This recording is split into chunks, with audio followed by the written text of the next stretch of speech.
The ongoing negotiations for a new minimum wage have deadlocked following the inability of the federal government and organized labor to reach a consensus on the issue. President Bola Tinubu gave this indication in his speech during this year's International Workers' Day celebration in Abuja. Also, the president's special advisor on information and strategy, Mr. Bayo Onanuga, in an interview said, faulted workers' insistence on the 615,000 minimum wage. He said the government and labor unions had not agreed on the amount for the minimum wage. But the president of Nigerian Labour Congress, Joe Ajaro, defended workers' demand, insisting that the organized labor would not accept any amount that would impoverish its members. The Nigerian Labour Congress and TUC have made it clearly and emphatically that should the minimum wage negotiation continue and linger till the end of May, we can no longer guarantee industrial harmony in this country. State of the nation. Our nation is facing challenges with centrifugal forces tightening their grip and citizens increasingly disillusioned with leadership. This disconnect has eroded civic ownership of governance, fueling calls for more efficient and responsive systems. Agitations of restructuring, like Yoruba Nation, IPOD, Arewa Elders disconnect, reflect widespread frustration. Nepotism and disregard for constitutional principles exacerbate the problem. We must unite to address these challenges rather than relying on propaganda. It is time for genuine dialogue, restructuring to serve the majority. Truth and honesty have to be sidelined, replaced by deception and manipulation. Lawlessness is rewarded, and the state itself undermines governance, as seen in the recent unfortunate incident involving the governor of Kogi State in Abuja. The rise of warlords and militias mirrors political tactics, posing a grave danger to our nation. Leadership must prioritize humanity over self-interest to prevent further deterioration. State of the economy.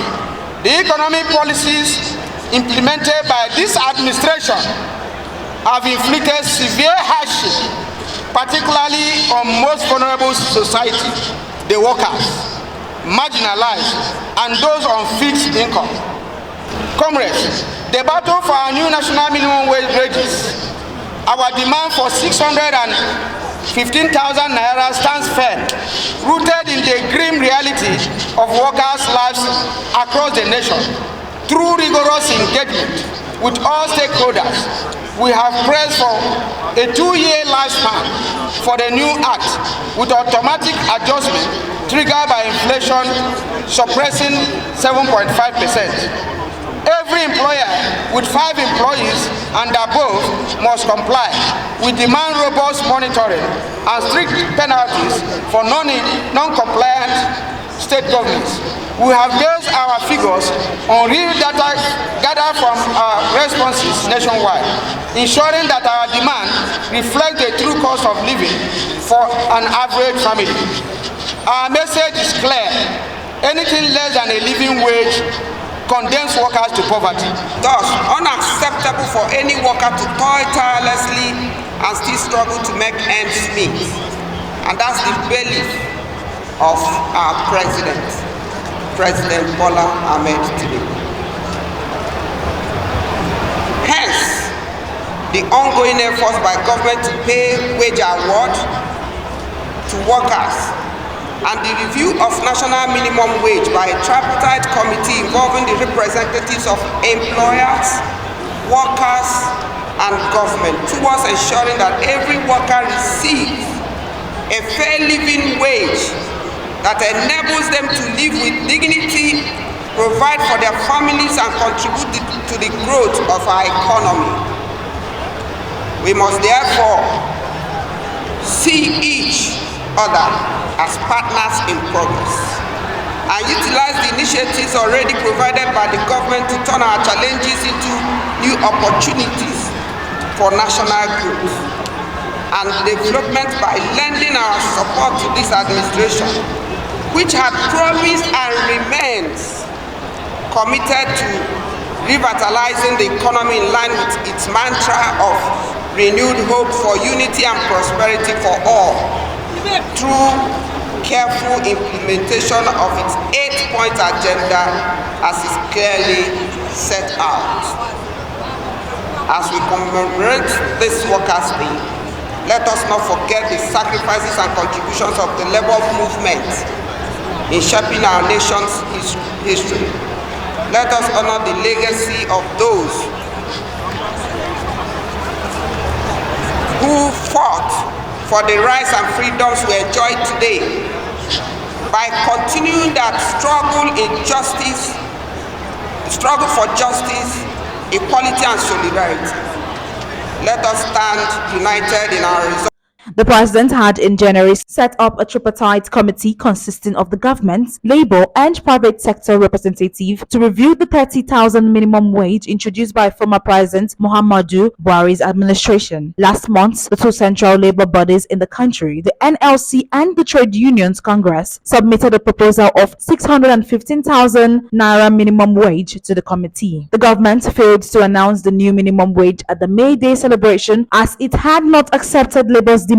Top officials of the Federal Ministry of Labor and Employment, who spoke on the condition of anonymity because they were not authorized to speak on the issue, said while the organized labor was insisting on 615,000 naira minimum wage, the government and private sector were proposing between 60,000 and 70,000, resulting in a stalemate in negotiations. However, the NLC President Ajaro, during an interview, said the proposed 615,000 minimum wage was arrived at after an analysis of the current economic situation and the needs of an average Nigerian family of 6. He said the last minimum wage of 30,000 expired on April 18th. He described as mischievous the pay rise of between 25 and 35% for civil servants across various consolidated salary structures announced by the federal government. He added, "We should in the regime of a new minimum wage. As of today, discussions were supposed to have been concluded. The federal government, through the National Assembly, legislated on it, but we saw that the discussion entered voicemail because the federal government refused to reconvene the meeting that was adjourned. I think the announcement now appears mischievous because there is no wage increase that the government is announcing. For them to announce it now, it is an issue that we are worried about at the NLC and even at the TUC." Ajere further said organized labor had agreed on 615,000 naira as the living wage for civil servants.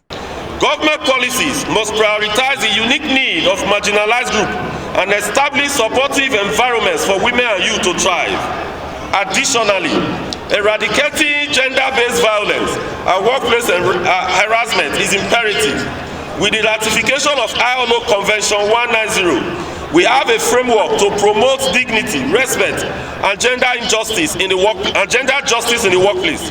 It is incumbent upon both the government and employers to demonstrate unwavering commitment to ending violence and harassment and fostering an inclusive environment where everyone's rights and dignity are respected. Therefore, we call for the attainment of 35% women representation in leadership, full implementation of ILO Convention 190, creation of sustainable employment opportunities for youth, and safeguarding the rights of workers, particularly those in the informal sector and individuals with disability. Let us unite to build a more inclusive and equitable society for all. Presidential system of governance as practiced in our country. Once again, we call for a review of electricity privatization exercise with the view of a reversal. Again, we demand a two-state solution to the crisis in the Middle East. The hypocrisy around international issues imperils our world. Peter has been doing a good job, so do not scrap it, but leave it for pensioners. We call for the payment of 25,000 naira palliative promised pensioners since last year. 25. We call for the national minimum pension to be negotiated alongside national minimum wage. Nigerian workers call for a one-year moratorium on all forms of taxes, levies, dues, collectibles from the informal economy by state and local government. The immediate inclusion of workers in the committee set up to implement the Orosaye report to ensure that workers' interests are protected through the President's action and appointment since assumption of office have already exacerbated the challenges the report sought to resolve. Minimum wage is 30,000. For me, I believe that we must have a minimum wage that is not less than 200,000 to take care of the exchange rates, to take care of the cost of living, to take care of the value of products in the market and services. So for us, there is no reason why the minimum wage should be anything less than 200,000. That is being realistically speaking. Reporting from Nigeria's state capital, Soibifa Jackridge, Top Accolade News.